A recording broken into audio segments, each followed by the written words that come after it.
My name is Lori Styron. I am the CEO and Executive Director of Charity Watch. It's a cold and snowy day here in Chicago, but I'm here to talk to you about something kind of exciting, which is Susan and Michael Dell announced this week that they will be contributing $6.25 billion as part of their philanthropy efforts to children in the United States. This money will be going into accounts called Trump accounts.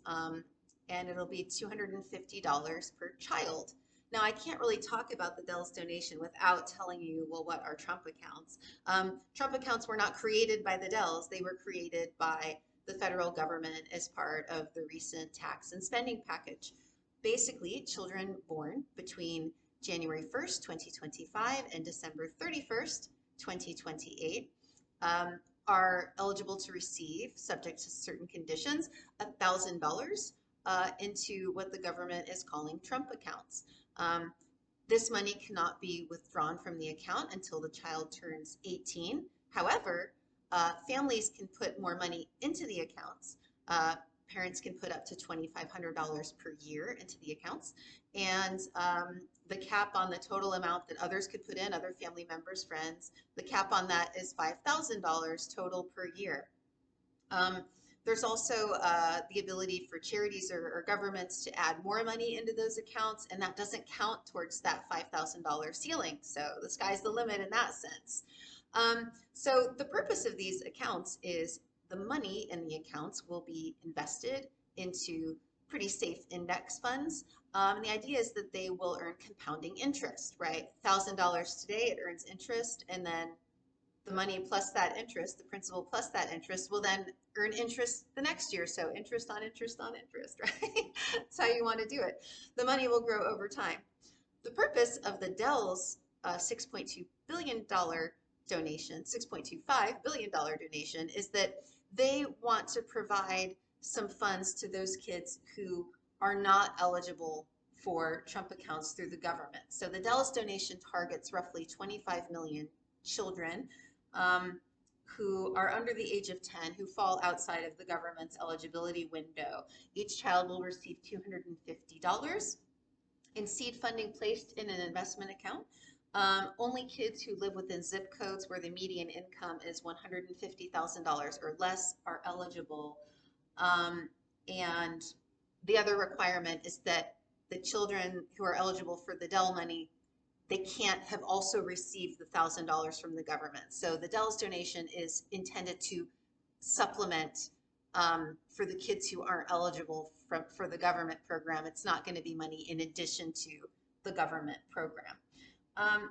So parents can contribute up to $2,500 per year to add to the account. That's the whole idea.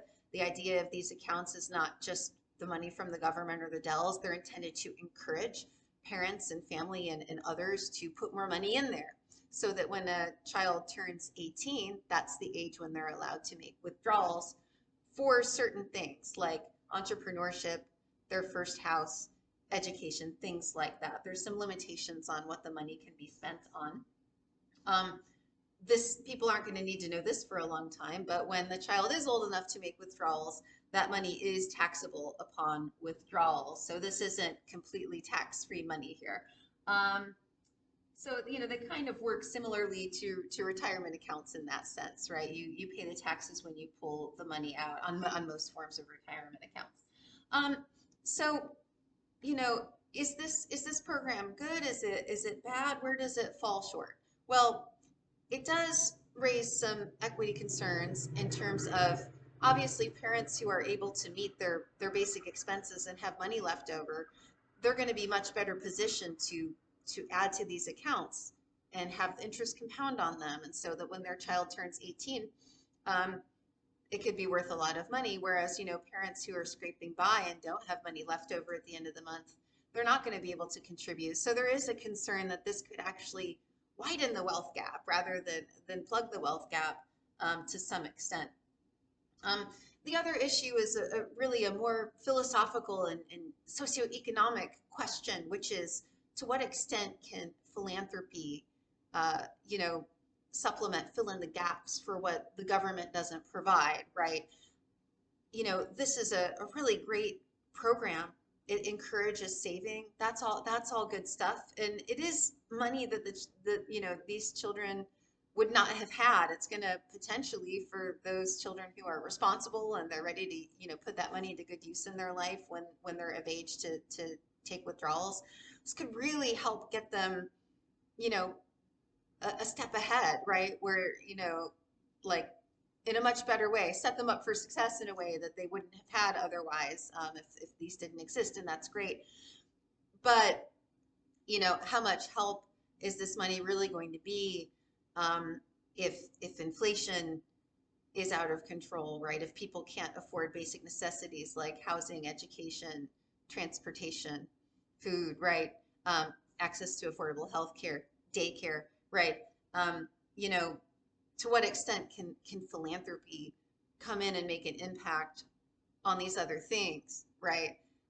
Because the costs of these other core necessities in life are so significant that these accounts could end up only being a drop in the bucket by comparison by the time the children are able to make the withdrawals. So is this good or bad? I mean, it's always a good thing when wealthy philanthropists are distributing some of their money, for the greater good. That's a great thing, right? Especially, right? They don't have to distribute it. They're choosing to. This is really good. Um, it it isn't going to necessarily make a huge impact for a couple decades almost, right? Because that's when the withdrawals can be taken out. But, it's a mixed bag. Ultimately, generosity is always a good thing. So it's a curious social experiment, economic experiment. I hope that I'm still around in 18 years to see how it unfolds at that time. Until then, or hopefully I'll speak to you before then. But my name is Lori Styron, and I am the CEO and Executive Director of Charity Watch.